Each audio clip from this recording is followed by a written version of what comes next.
ஒன்று அப்படியே ஒரு க்ரஷ் கொடுத்துருங்க. அப்படியே புரோட்டா மாதிரி சாஃப்டாக இருக்கும். அதே மாதிரி இப்படி மூடி வச்சு சுடுங்க. அப்படியே சுக்கா மாதிரி உப்பும் எடுத்தோடனே எண்ணெய் ஊற்றக்கூடாது. இப்படி ஒரு பக்கம் சுட்டுட்டிங்களா, மறுபக்கம் இப்படியே லிட்டை போட்டு க்ளோஸ் பண்ணிவிடுங்க. அதுக்கப்புறம் பார்த்தீங்கன்னா உப்பும் காமிக்கிறேன்.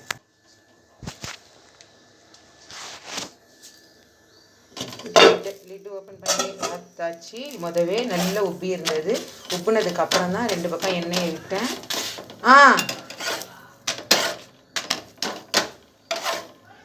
மல்டிக்ரெயின் மாவு, திணை மாவு 1 ஸ்பூன் போட்டுட்டு அதுக்கப்புறம் கோதுமை மாவு போட்டேன். திருப்பி நம்ம தொட்டுட்டு செய்ய வேண்டியதான்.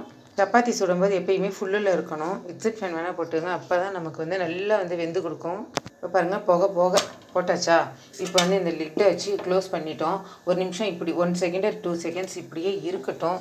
நான் கோதுமை மாவு எப்போதுமே பெரிய பேசனில் கலக்கிறது இல்லை. பார்த்தீங்கன்னா இந்த ஜீரக சுடு தண்ணி இருந்துச்சு, இப்படியே போட்டேன்.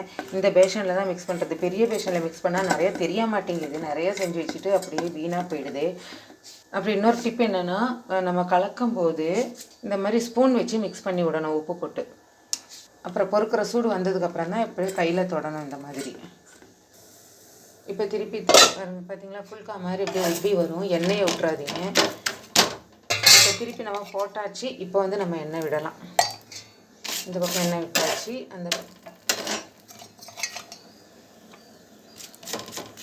கொஞ்சம் இந்த மாவை கட்டின வரிசை இதெல்லாம் இன்னும் கொஞ்சம் சேர்த்தே இதாகிடுச்சு, ரோஸ்ட் ஆகிடுச்சு.